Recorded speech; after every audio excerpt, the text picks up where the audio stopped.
Okay, everybody, great crowd. Thank you all for coming. My name is Ed Friedman. I chair Friends of Merrymeeting Bay. I want to thank Patagonia down in Freeport for sponsoring the series for many, many years. And a little bit about us before I introduce our speaker. We are a very unique organization, probably in the country, certainly in Maine, in that we engage with the environment in a very holistic fashion. We have a very active advocacy group, mostly revolving around fish passage issues, migratory fish, but various toxic and pollution issues as well. Wireless radiation being one that is all around us these days. Right here, there's some. And yeah, we've done a lot with dam removals. Working on trying to upgrade the lower Androscoggin River right out here up to Auburn. It tests in actual quality as Class B, but it was classified as C, and so B is higher than C. We try and upgrade because the law is such, Clean Water Act is such that there's no backsliding allowed without a major deal. So the way it is right now, even though it tests well, it's technically classified as C, which means that you could dump more in than is being discharged at the moment, and it would still meet its classification. So anyway, working with Trout Unlimited, people up in Lewiston, Auburn on this issue, and so we're doing that. We also do a lot of research. Just finished the 10-year update of vegetation and land use changes around the bay and in the bay.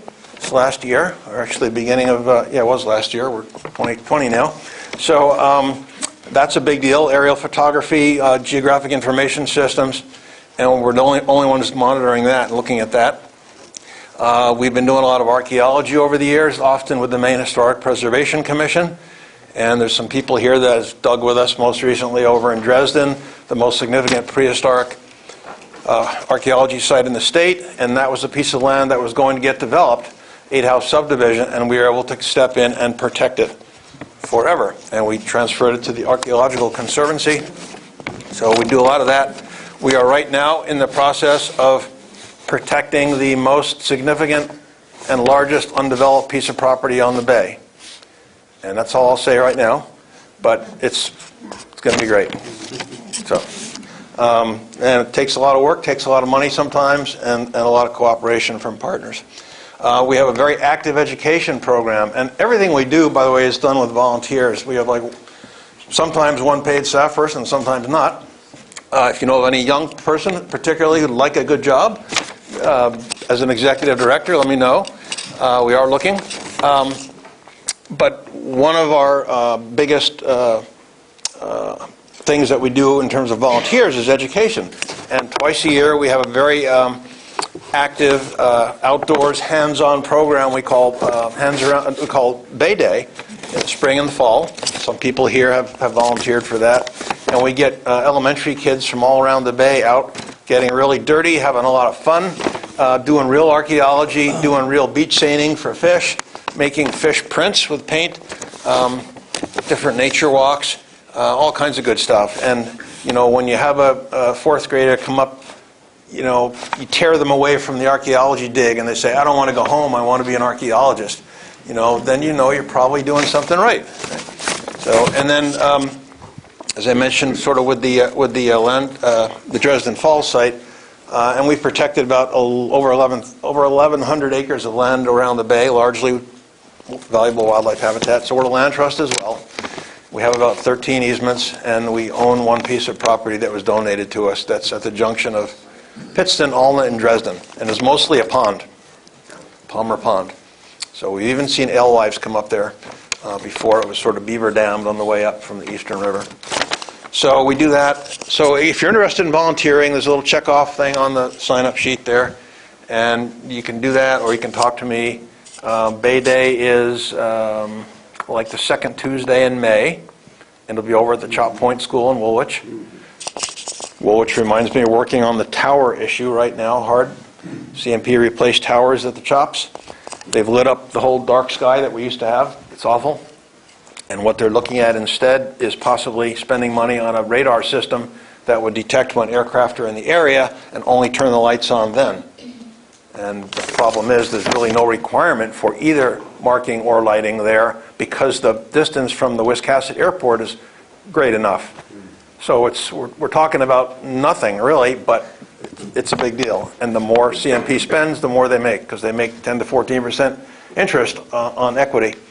So it's kind of a weird setup. So anyway, our speaker, Matthew Edney, USM professor, of the Osher Professor of History of Cartography. And I don't know how long you've been here. You're not from here. I can tell from your accent, but you can let people know. Matthew directs he's directing the preparation of the ongoing and partly published already award-winning 6-volume History of Cartography, published by, I guess, the University of Chicago Press in cooperation with the University of Wisconsin in Madison. And he has, in particular, edited Volume 4, Cartography in the European Enlightenment. And it's published just last year, December 2000. I'll come to that. Okay. So our speaker will elaborate, okay? The press does provide free public access via their website. And I won't read you the website, but it's University of Chicago. And you probably got some information over there that has that detail. Matthew is broadly interested in history maps, obviously, and map making, originally in British India, and then in British North America. So his most recent book, which you probably have around too, did I see it floating around? You referred to it in... Somebody has a copy. Oh, okay. Martin's got a copy. Hold it up and wave it around. The Cartography, the Ideal and Its History. And lastly, I'll just say that we host this event October through May, and it's the second Wednesday of each month.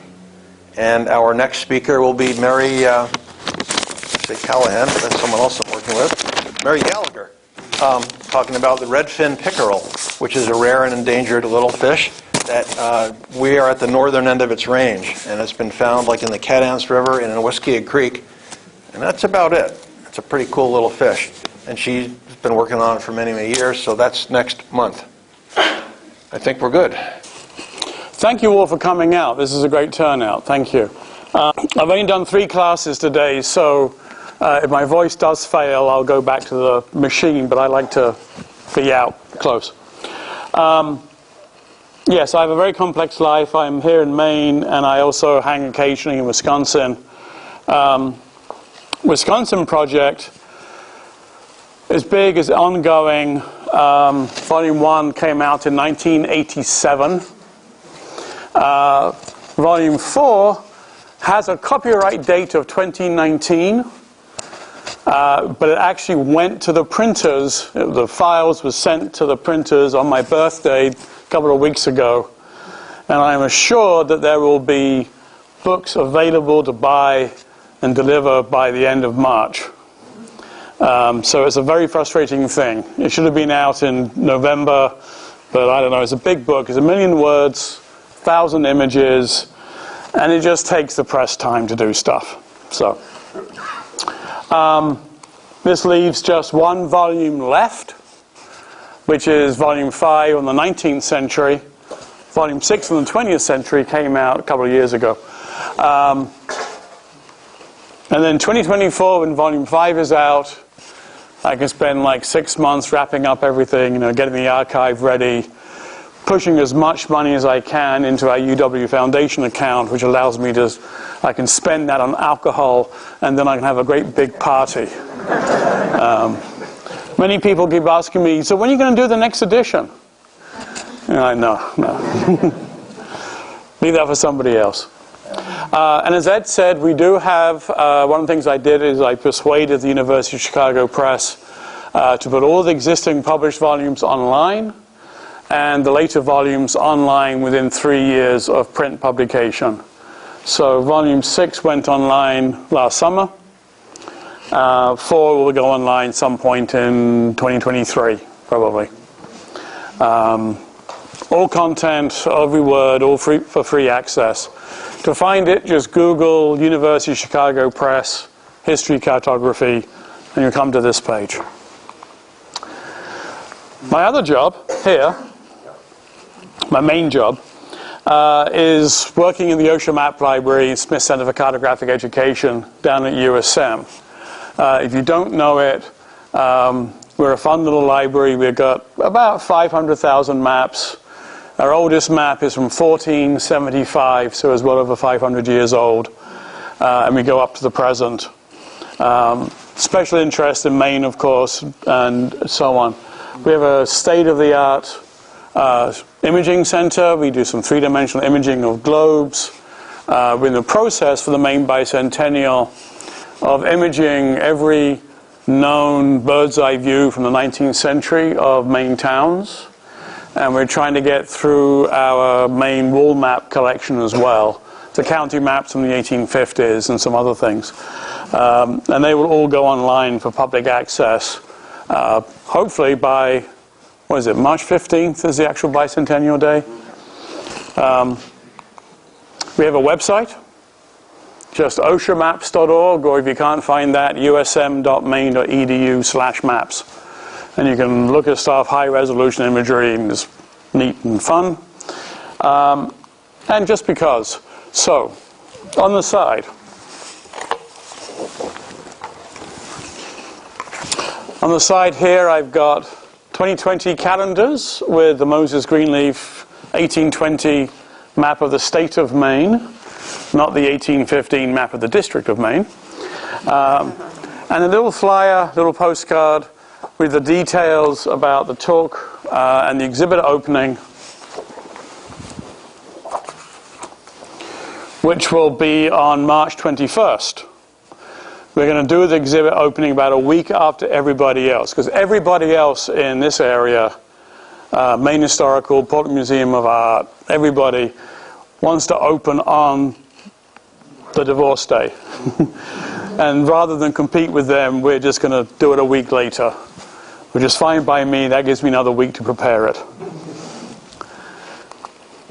Okay, so the occasion for the day is, I just want to talk about this map and the work of George Sproule, or Sproule,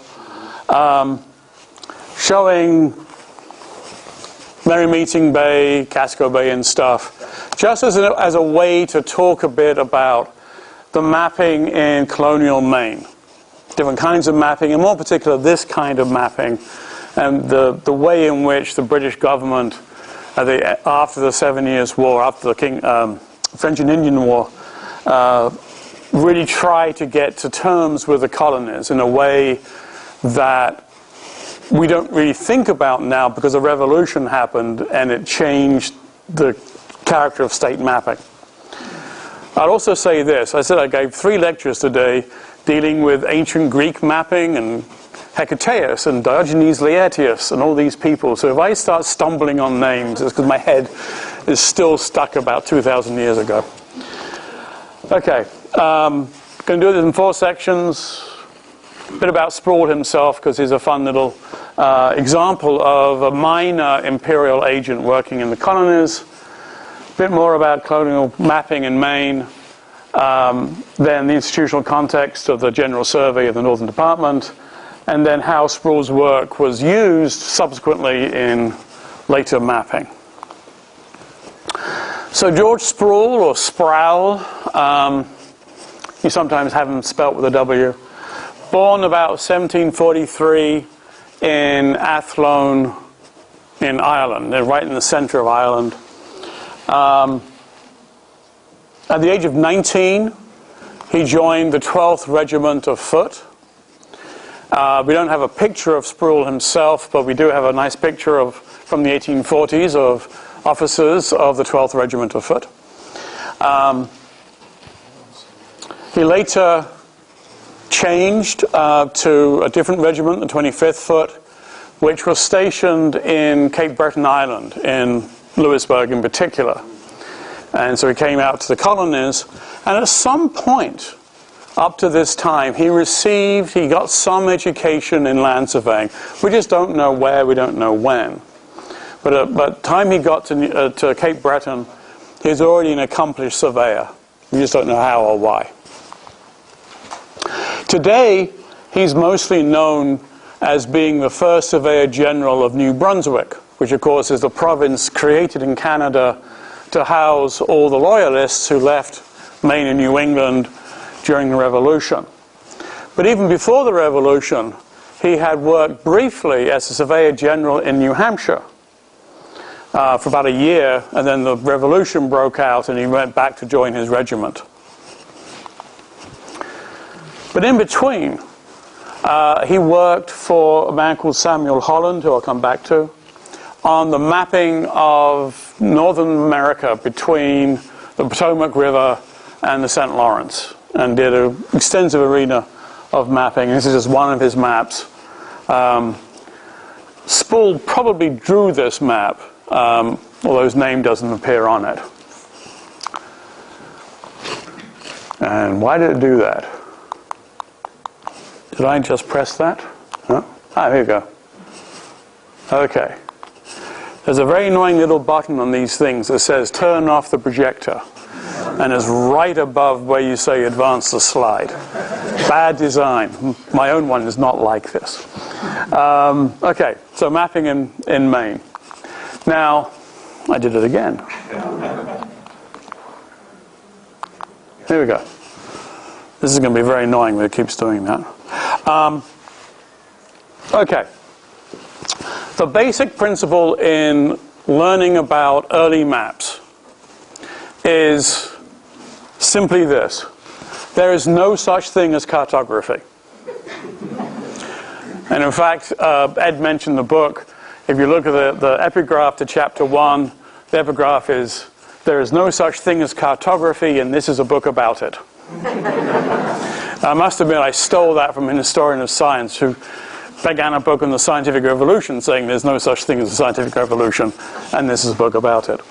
What there is mapping. Mapping is the process of communicating about spatial complexity.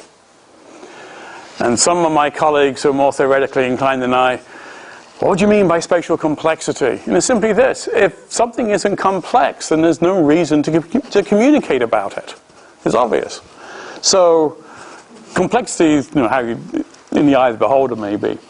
But mapping is a process of communicating spatial complexity, which requires us to have an understanding of space. But there's so many different ways to think about space.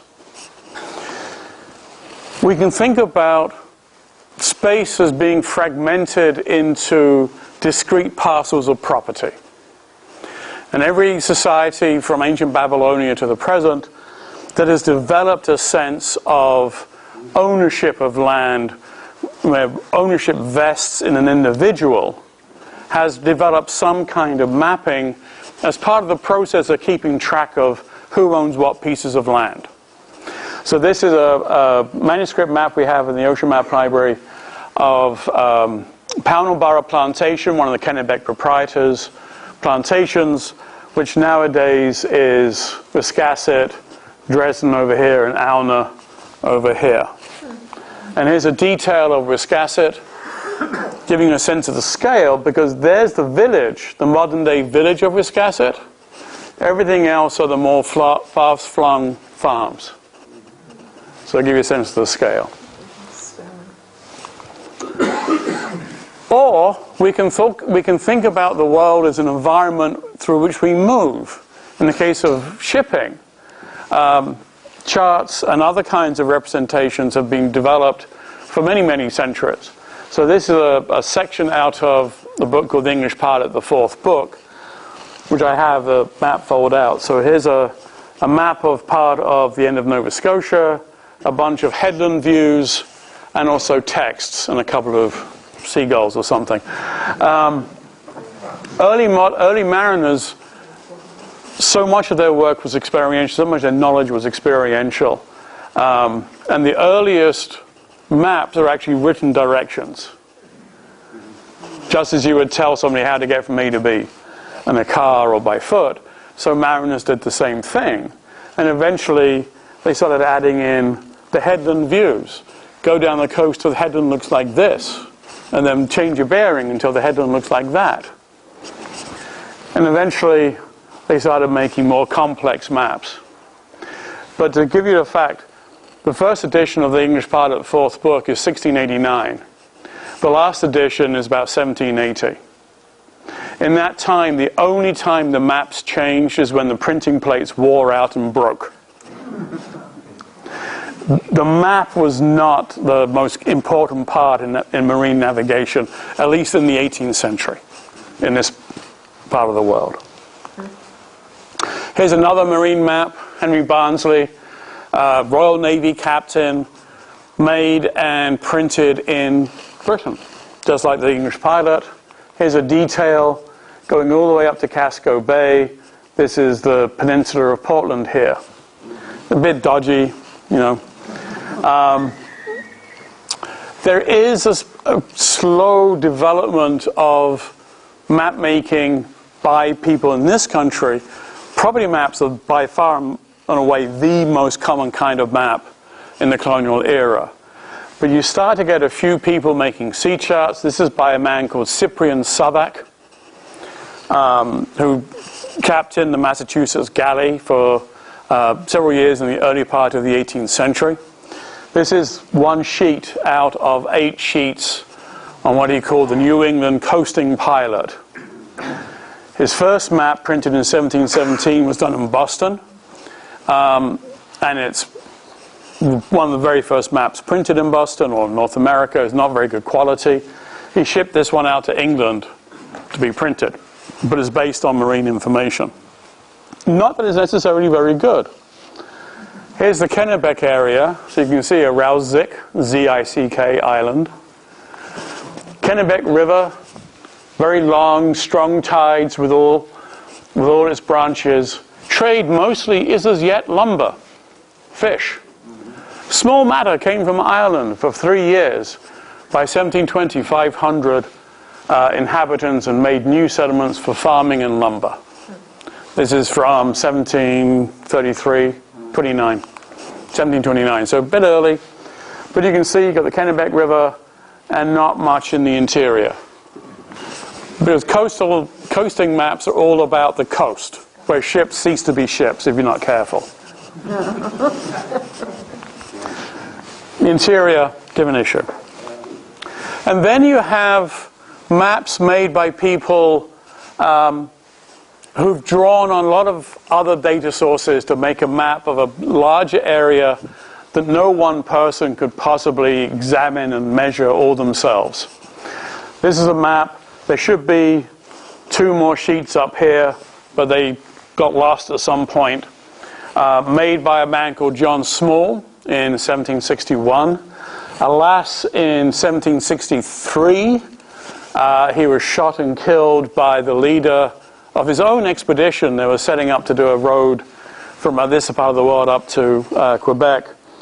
And Sproule, he'd been in the militia for a couple of wars, and he acquired a big bearskin hat of some sort that he loved wearing, and he was out scouting, and the leader of the expedition thought he was a bear, and like good hunting, good meat on them bears, and accidentally shot him. So John Sproule was a resident of Scarborough, originally just down the coast.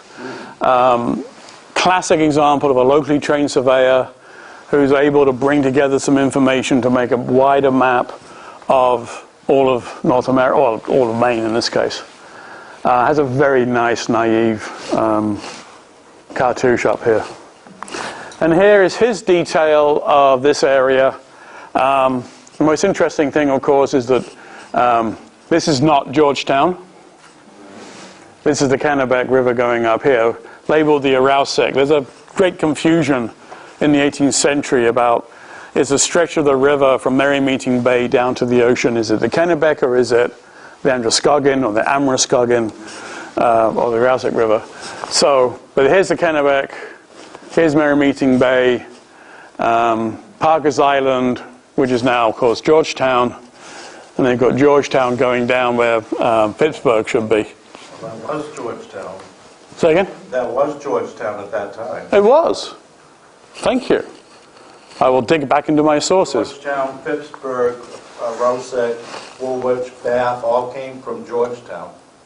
Oh, got it. Thank you. That makes sense, yes. I can do the history of Falmouth that way, but not this area. Okay, and then you get this map by George Sproule, done in about 1771, 1772, with, whoops, here's Merry Meeting Bay, just as a detail from his much more extensive map. Much more detailed. It has that sort of feel of a sea chart in that the interior is quite blank, but there's so much more information involved in the contents, much more than anybody else had done to that point. And the question then is why? And the reason, yes? Quick question. Like 3 or 4 maps back, if you would, I saw something that's really interesting. Up right there. What's interesting to me is that I've looked a lot at compass bearings and so forth and comparing magnetic and true and various things. And I know that around Seguin Island, okay, Seguin in that area, there's enormous amount of magnetic disturbance. Like if you do sightings from known locations to Seguin Light, for instance, the error is significant. And, you know, it'll be 10, 12 degrees off. And it affected navigation at the time. And what's interesting, my eyes immediately picked up on that variation at Sagadahoc. And that's definitely a compass. Yeah. What else could that mean? You know, No, that's a magnetic variation. yeah, magnetic variation seems to be very significant and noted in that particular chart. Yeah. And when I was originally doing the study, I was wondering why weren't the numbers coming out? And then I saw it off in the corner of the nautical chart. It said, oh, there's known magnetic variations in the area of Seguin Island and emanating from Eddington Rock out in the different direction. So thank you for that. Yeah, you're welcome. I'll show, there's a couple of other images you'll like a bit later. Magnetic variation is the difference between magnetic north on the compass and true north. And of course, if you've got local line deposits, then that can deflect the magnetic needle, and the particular nature of the magnetic field gets very confusing. But that's another lecture, actually. Right, so why did Sproule come in and make this much more detailed map? Well, the answer you can see in the title to another one of the maps produced, in which a plan of the coast of Kennebec, from Kennebec River and Round Pond on the west side of Muscongas Bay, blah, blah, blah, blah, surveyed agreeably to the order and instructions of the Right Honourable the Lords Commissioners for Trade and Plantations. So this is a fun thing when you look at the record through the 18th century. A lot of people, well, let me just back up. The Board of Trade and Plantations, is sometimes seen as being this big, bad institution, especially in terms of American revolutionary narratives. But right up through the 18th century, the Board of Trade actually had very little actual power. It's just another government agency that collects information from the colonies and passes it up to the Privy Council, the King's Private Council. But this changed with the French and Indian War, the 7 Years' War, when the president of the Board of Trade actually had political power in his own right in Britain, nothing to do with being the Board of Trade. And he got a seat on the cabinet.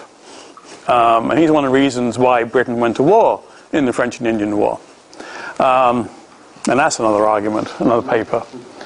Coming out of the French and Indian War, as the British are looking at the cost of the war, because the way the British keep winning all these wars against France in the 18th century into the 19th century is they keep giving gold to everybody else to fight the French.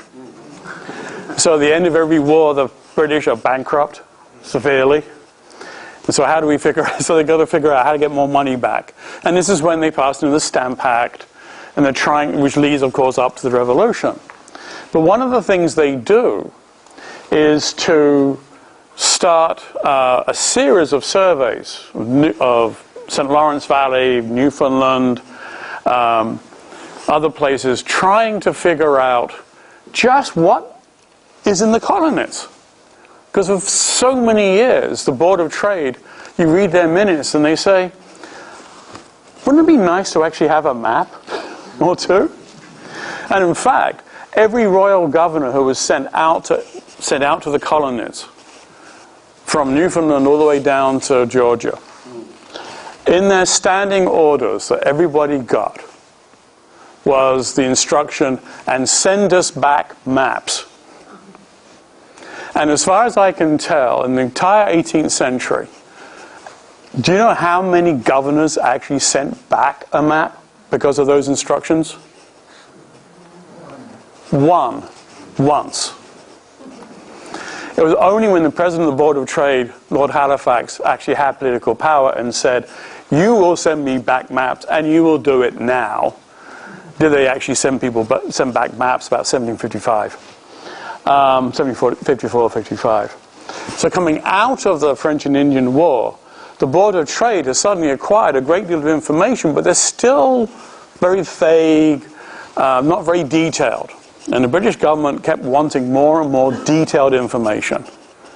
And the idea then is the Board of Trade orders a bunch of military engineers to survey much more of America in a very consistent manner. The really nice thing is there are no less than 3 recent books all about this process. Max Edelson's New Map of Empire is all about all the different kind of surveys in the Caribbean, in Florida, down in the south, in the interior, and including the Great Northern Survey. Alex Johnson and Stephen Hornsby are focused more on the northern half of the surveys. I recommend any of them. Next element of this title is Samuel Holland, Surveyor General of Lands for the Northern District of North America. The Southern District was from the Potomac River, Washington, D.C. south. The Northern District was from Potomac north, all the way up and around the St. Lawrence. A very long coastline. Somehow, Dyco de Brahms gets the Southern Department relatively easy to survey, and Samuel Holland, actually Dutch birth, gets the entire Northern Department. Here's Samuel Holland, and I should say, and there's also signed by George Sproule. So the first thing that Samuel Holland did when he got this commission was to go out and start recruiting people to do the actual work, because this is a huge task. He visits Cape Breton Island, he goes to Louisburg, and there he finds stationed this young officer, George Sproule, who already has mapping credentials of some sort, some kind of survey credentials. And so Holland immediately recruits Sproule, and Sproule then goes off and does all these surveys. One of the first things that Sproule does is survey this area. In 1771, this is a neat map from 1772. And you can see that it's full of precise details. Meeting houses and churches are distinguished. Sawmills, grist mills, roads, garrison houses. So where's the economy? Where's the transport? Where the military's based? Where are the people living? There's a little comment. So this is the peninsula of Portland here. And there's a little comment about how George Sproule observed the latitude by the sun and stars, as they should do at this time, this period, with an astronomical quadrant, the mean result of which is certain latitude, 43 degrees north, 59 minutes, 26 seconds. So there's a little point up here, which is where they did the observation. That's the one latitude on this map. There's no longitude observation. Otherwise, it's very much a ground-based kind of survey. You will notice that on this map there are a few depths in the rivers.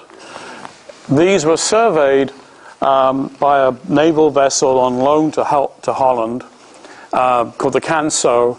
It was captained by a gentleman called Captain Henry Mowat, who you might recognize as the Royal Navy officer who just a few years later is going to stand off in the Fall River just here with 3 frigates and bombard what is now the city of Portland, burning it down. And he could do that because he's the guy who figured out where the shoals were and everything else. There's value to these maps. These maps also indicate that they're not based solely on the work of these imperial agents who've come across and are mapping these lands they don't really necessarily know. Most of Sproule's map have a note, this tiny thing over here, which you can barely read. Sorry, it's a low resolution image, it's the best I could get. Take note, the lakes, ponds, and rivers drawn in red are taken from the sketches and drafts of the country surveyors. So they're bringing on board some of the information from John Sproule's and sort of descendants, professional descendants as well. So it's not just one person or a small team. It's somebody doing a bunch of work but bringing in other information as necessary. And we can see this in the process of surveying and the role of local informants. One of the great myths of how these kinds of surveys were done is that the surveyors just went out and did everything themselves. When in reality, it doesn't matter whether you're a British officer surveying in Britain or in Ireland or in India or a Frenchman in France or in Egypt at this time. Most of your information about what it is you're looking at is coming from local informants. And there's a very interesting little tweak here that I've always loved ever since I first saw the printed maps that come from this. So this is the next map over, which I got a better image of thanks to the Lincoln County Historical Association. We have a facsimile of this on display at their shop. And so right here is about where Bath is now, and here's the Long Reach. So if you're coming up from the ocean, you're going to come up through that dangerous stretch where there's a lot of ledge under the water. You're going to turn to the left, and then you're going to double turn to the right. You turn once, you double the turn, to then dig up Long Reach. Right? This point here, nowadays, is called doubling point, is where you double the course. Not on these maps. I don't think you can see that. It says Dublin point. And I have to wonder, Sproule the Irishman talking to a local informant, and the local informant says, that's Dublin point. And what Sproule hears is Dublin, the city of his metropolis of his home. So, and you can see these kinds of things. They're really obvious when you look at British maps of Ireland or French maps of Egypt, let's say. But this is the one nice little touch in this part of the world. Yes? Were any of these local informants Native Americans? That's a very good question. And in fact, I now remember I got a note in my script saying, what I really want to do someday is sit in the Public Record Office in the UK and read Holland's and Sproule's manuscript reports. Because they had to tell everybody back in England what they're doing, otherwise they don't get paid.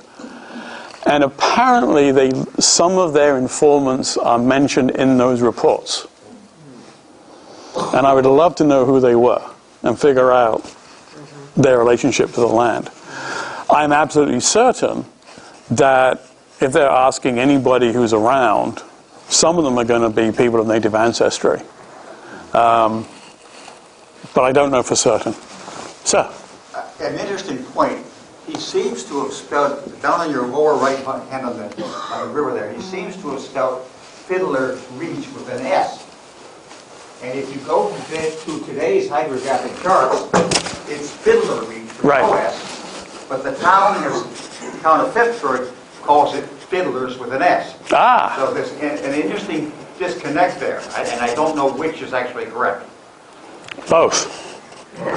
Why not? Well, in terms of the legally constituted authority to define place names, there's going to be the U.S. Board on Geographic Names, which is a wonderful quango down in D.C.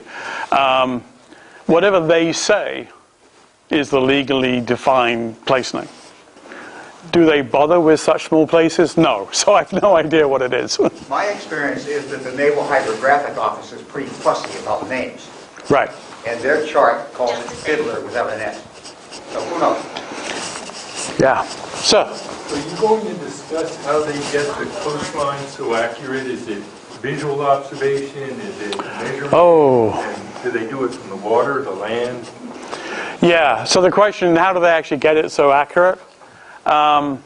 It's a combination of land and water. One thing to bear in mind, it seems that, where are we? Sometimes you can sort of see clearings and maybe field signs. When you, in this period of mapping by military engineers, when you see an area with fields, they're not actual field boundaries. It's an area sign saying, here be fields, here be rough pasture.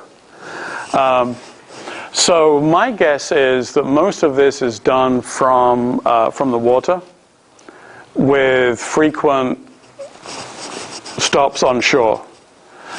Most of this detail is going to be sketched in. There's no height elevations here. That's just way too complex for these guys. They're going in, they're moving fast. In fact, in some respects, it's just like the surveys done before in the 1740s of Scotland, where William Roy, this is Ben Nevis here, he calls this map of Scotland a great military sketch. And he's always very deprecating about the quality of this map, even though it made his reputation in many respects. So it's just people going out, sketching, probably with a plane table, where you just sketch directly onto the map, and then you can, from there, you can build up the larger image. These guys are also very trained craftsmen. These are neat copies. They're, as I'll come back to, they're made to be given to authorities. And as such, they hide a lot of blemishes. It would be quite interesting if you could fix enough points and sort of geo-rectify it to a modern digital database and see how accurate it is. So, Louise Dickinson Rich, in her book We Took to the Woods, out around the area at the west end of Flagstaff Lake, talked about she married a local person there and wrote this book out in secluded woods, which are still pretty secluded in that area. And she said, they talk about the surveyors, they would go a certain distance, and from there on, they'd add another factor, imagination as to what it looked like, and that's how they mapped for many years.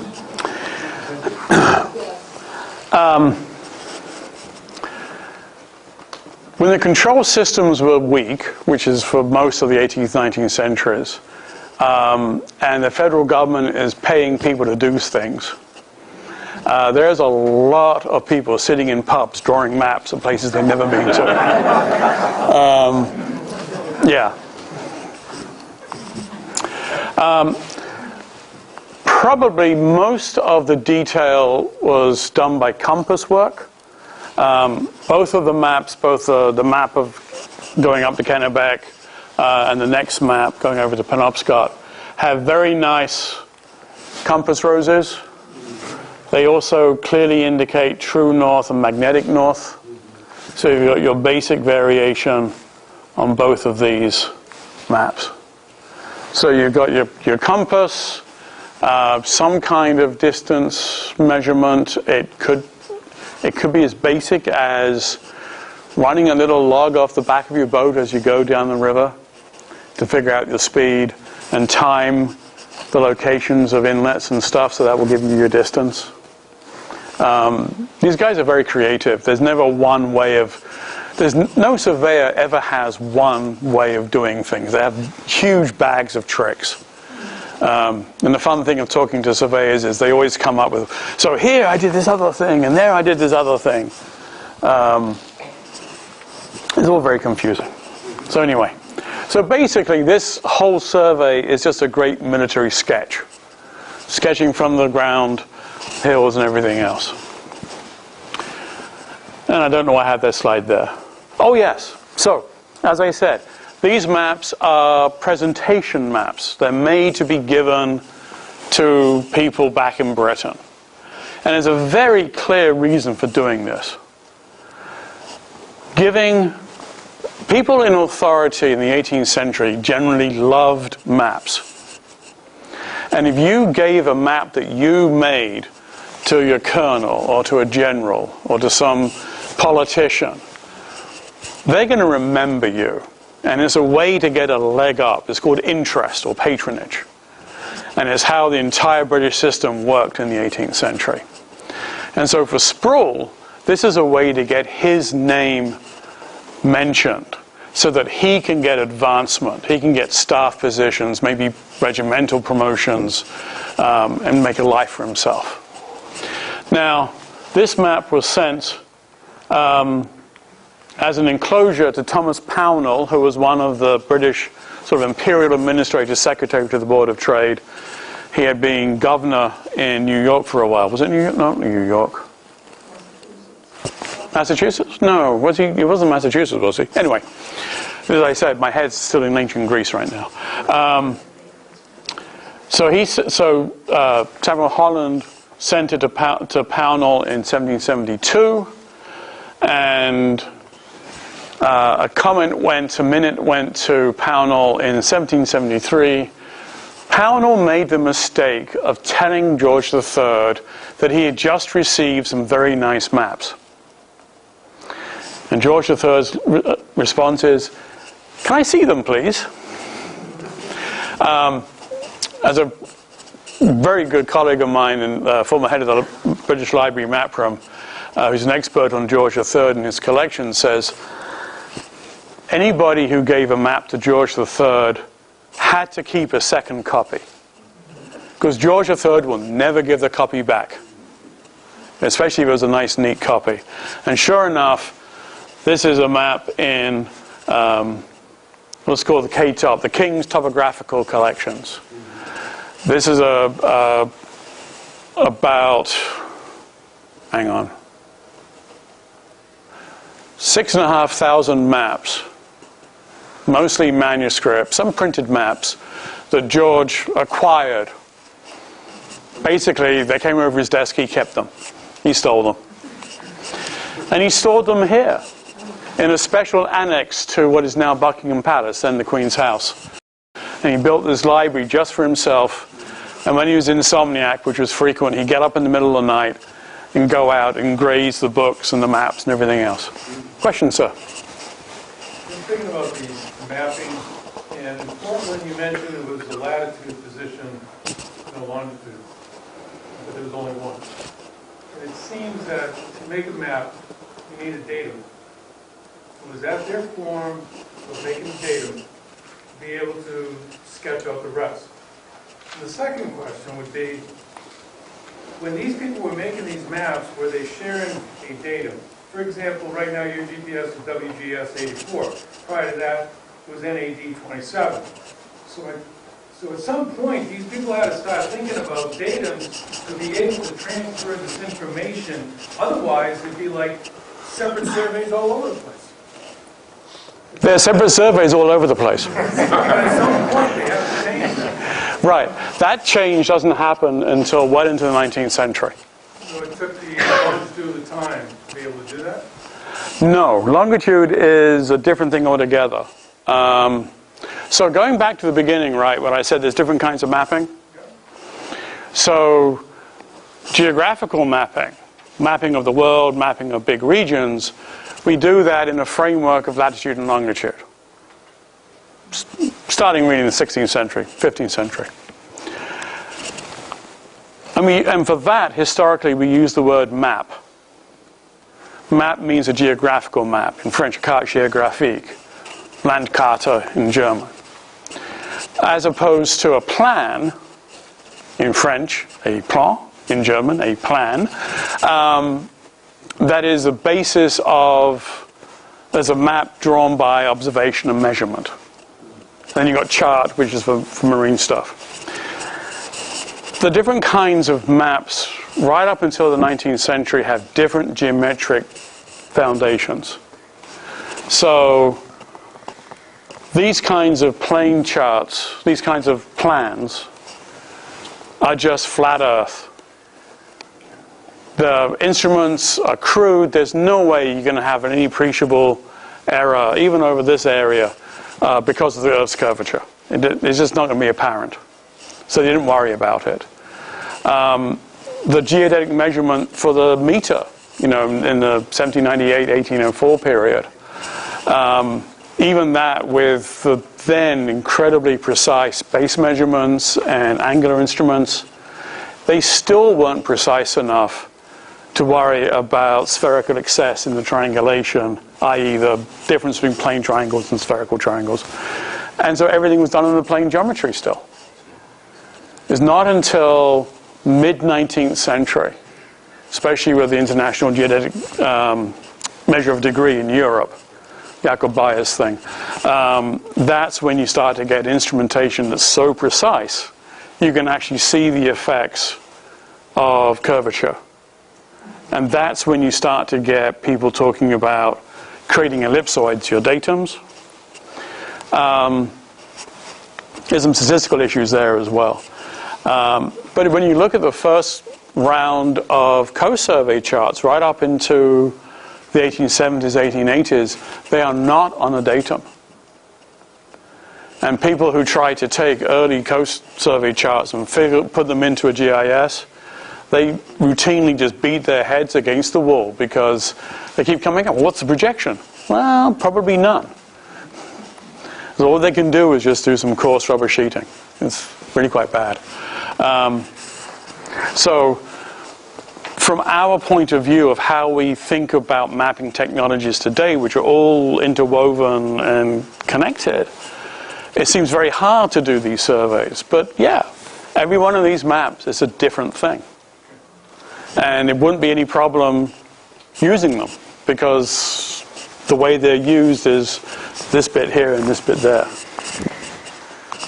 Sorry, that got a bit technical for people who doesn't do modern computing stuff. Sorry.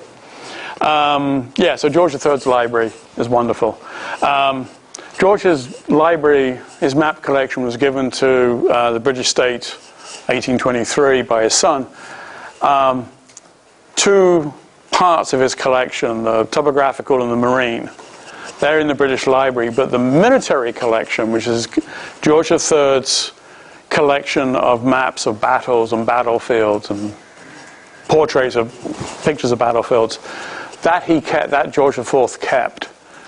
And if you go to militarymaps.rct.uk, they have just digitized and put them all online.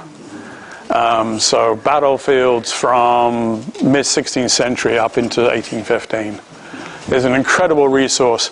And the first thing I did was to see, did George Sproule do any battlefield maps in that collection? And he didn't. So I can't show you those. So finally, how does Sproule's work used?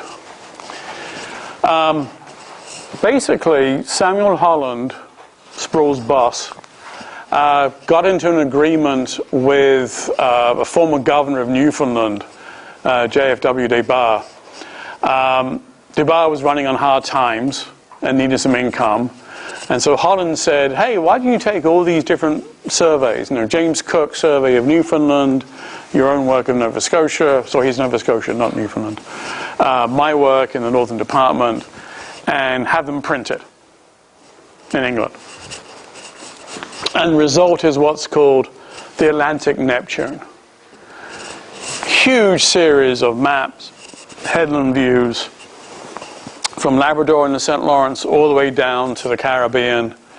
Lots and lots of very simple maps. They go through multiple variations. There's almost nothing is the same.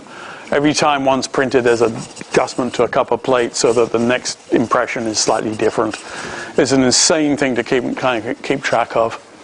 But the Boston Public Library's got a lot online. We've got a fair number at OSHA.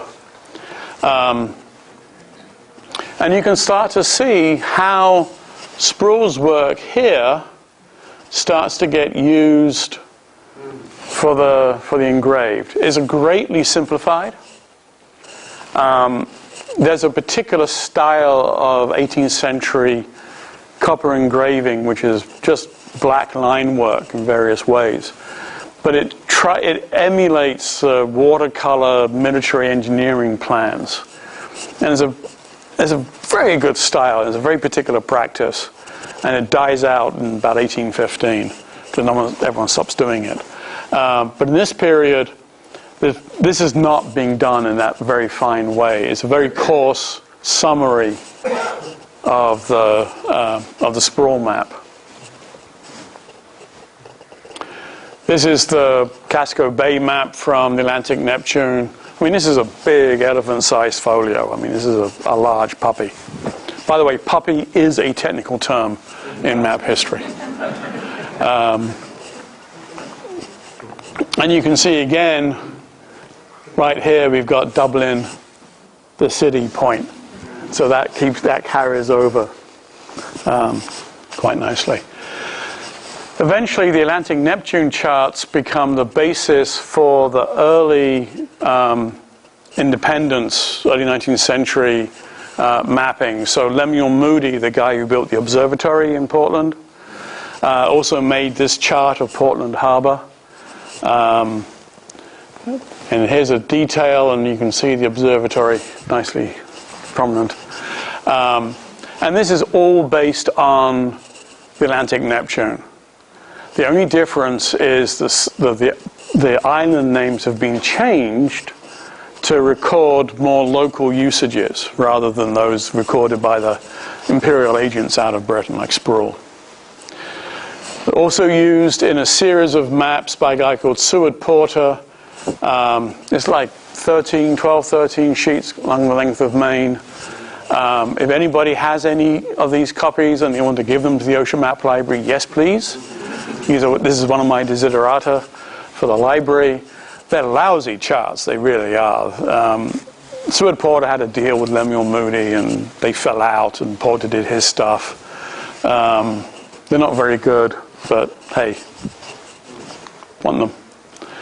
And again, Debar is a cruder version of Sproule. Porter is an even cruder version of Debar.